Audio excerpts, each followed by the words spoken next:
from the buildings. Why all the things that don't make any sense about 9/11 until we find out why it really happened? We'll never understand why there's a war on terror. And we'll never be able to prove that the war on terror is a phony. Nick and I discussed many things. One of the things we discussed, or he brought up in conversation, was reducing world population, and felt that there were too many people in the world. In a way, I agree, there are too many people in the world, but I don't think I have the authority to say who's going to die and who's not going to die, But they felt that they wanted to reduce world population, and he felt that it should be reduced by half. He even mentioned to me once they were having a real problem trying to solve the Israel-Palestinian problem. And he talked to me once about they were playing with the idea of bringing Israel to Arizona, and taking all the people from Israel and giving everybody $1 million and setting up Israel in the state of Arizona. Unbelievable. Just to end that problem, because that's a problem that they're not in charge of, in a sense. They're not controlling that problem. They're very arrogant. They can do whatever they want to do. We've given these people the authority to create money out of thin air, and through that device, they control everything. And if you want to win the battle to stop that, you have to deny them the ability to create money. It's only because they can make money that they have all this power. They literally have the money machines. They have the money machines. They can print it. They can do whatever they want to do. They own everything. Aaron, we take over pretty quick. If we were the guys that issued the money, everybody had to come give us real assets for the use of this money we just printed up. People. I tell people, why in the world does the American government borrow money from the banks when they have the ability to create it themselves without borrowing it and paying interest on it? Why? And nobody can answer that question. Not one politician ever raises that. Why does the American government borrow money when they can create it without paying interest? Well, we did create it up until 1913. And so people say, well, because if the American government does it, it'll create inflation. That's the answer. I say, well, let's look at it. The American government has the Federal Reserve do it, which creates the same inflation as if they did it. But also with the inflation, now you're getting massive debt. So with the Federal Reserve, you have inflation and debt. Now, if the American government made the money, backed by gold, which limited the amount they could make, you wouldn't have debt and you wouldn't have inflation. But inflation was only about 50% from the 1780s, I've looked it up, until the late 1800s. And then we have the central banks already trying to cause some panics, which they then used to push the Federal Reserve. And if we look at inflation since 1913 into 2007, it's exponential. In fact, $1 is worth about 2 pennies to what it was worth in 1913. Former Federal Reserve Chairman Alan Greenspan doubled the money supply from 2000 to 2006.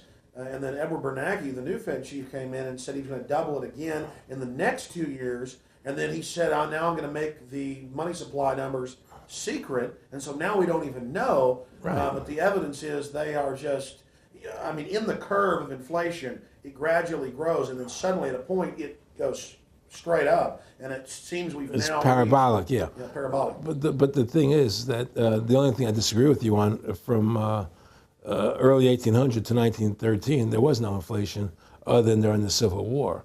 When Lincoln was Well, I'm talking about how much $1 was worth, and I know it never changed. There was no inflation in that whole 100 years. There was no inflation. People knew what the money was worth. They could retire. They knew what it would cost them to live their lives out. There was no problem.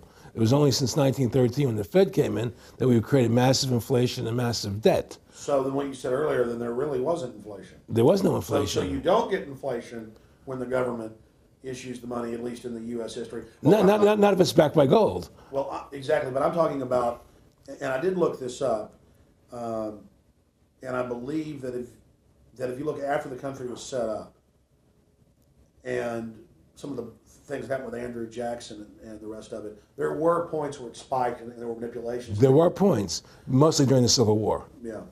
And that's because Lincoln printed so much money. Exactly. That's right. But once that ended, but basically there was no inflation other than that during that short period of time.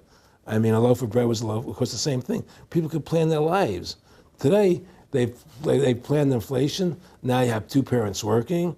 They can't afford to pay for their family anymore. The kids are going to state-run schools now. The kids are being indoctrinated how to think. They're being given Ritalin. They're being given all these drugs. The whole country's being dumbed down. It's all because of the Federal Reserve System. And the Federal Reserve System and these bankers are responsible for the demise of America. And if we ever want to win this battle, you must shut down the Federal Reserve System. And we must shut down these bankers and restore sound money to this country. Will you talk a little bit about some of the families that own the private Federal Reserve, the stock in it? And I mean, obviously, you say you're not a big expert on Bilderberg Group, but you talk about how it's the same system worldwide. It is the same families. They meet and kind of set the policy each year, and then it goes to the Royal Institute of International Affairs in England, it goes to the CFR in the U.S., and then these are their management bodies where they wield control, really the de facto Congresses over the nation. So, I mean, I would like to get you to speak some about the families that own and run the Federal Reserve, and if you can't connect it into these other international bodies. Well, I can't speak to those families because I can only speak about, what I know for fact. Everything else is speculation, and I don't like to speculate. I know about Rockefeller because I was friends with him. We talked about it, and I can tell you firsthand. What did Rockefeller tell you about the Federal Reserve and their family owning part of it? Well, he said the New York Fed is the main controlling interest of the Federal Reserve System. They control the bulk of it. So the New York Fed is really the Federal Reserve System. Even though there's 12 different banks, it's run by the New York Fed. And the New York Fed is basically the Federal Reserve System. So who's ever running the New York Fed is where, and the families that control it, control the New York Fed. And they're the main engine behind the Federal Reserve System. And that's a wing of the Bank of England. Well, the Bank of England and the Federal Reserve are partners, and the Bank of England is a private bank, and so is the Bundesbank in Germany, and the Bank of all the banks of the G8 countries are all private banks. They're private central banks. And look, what happened in Europe? Didn't Europe vote down the European Constitution? Yes. They're still doing it. Didn't they vote down the euro? They're still doing it. They don't care what the people vote. They do whatever they want to do. What we want doesn't matter anymore. It's their agenda, it's their plans that matter. Isn't that prima facie evidence of a tyranny? Well, there's no question we're in tyranny. There's no question we're living in a world where the American citizen is no longer a free individual human being to do the things that they wish to do. We're slaves, and it's getting worse. What do we got to do to bring these people down? In my opinion, you must shut down the Federal Reserve System. And I think that there has to be an uprising. There has to be an uprising. People have to stand up. I can't do it alone. You can't do it alone, Alex. And we need to get a majority of people, not a majority of people, but It was 5% won the war against the British, a highly motivated group. But I agree, people have got to get angry first. I mean, not just, we know it's corrupt and that lackadaisical. We got to get pissed. People don't seem to have the courage to do what they have to do, I want to say you've got a lot of courage. Well, thank you. I don't know if I have a lot of courage. I just have I want to thank you for what you're doing for my family. Well, I have a sense of conscience and I have a sense of justice. I get nervous about what I do, but I do it because there's no other choice. I couldn't live with myself if I didn't do it, But the fact of the matter is, I've ostracized myself pretty much from Hollywood. People are afraid to deal with me in Hollywood a lot because of what I do and the things I say. I don't go along with routines. A lot of people in Hollywood know the truth. They're not willing to stand up and speak about it. And I know many of them have seen my movie, and they know I'm right, and they won't talk about it because everybody's afraid. Everybody's afraid because they think that this money they get, these Federal Reserve notes, are really money, and they think they have a comfortable lifestyle, and they're afraid to change. They're afraid to stand up for what's right. And until people are willing to stand up and have the courage to do what they need to do, it's not going to change. And hopefully, what you're doing, what I'm doing, what other people like us are doing, can affect the change that people will stand up and say, hey, I've had enough. The thing is, we have one advantage, that they need us to cooperate. See, if we don't cooperate with them, they can't win. And so they always need our cooperation to go along with their programs.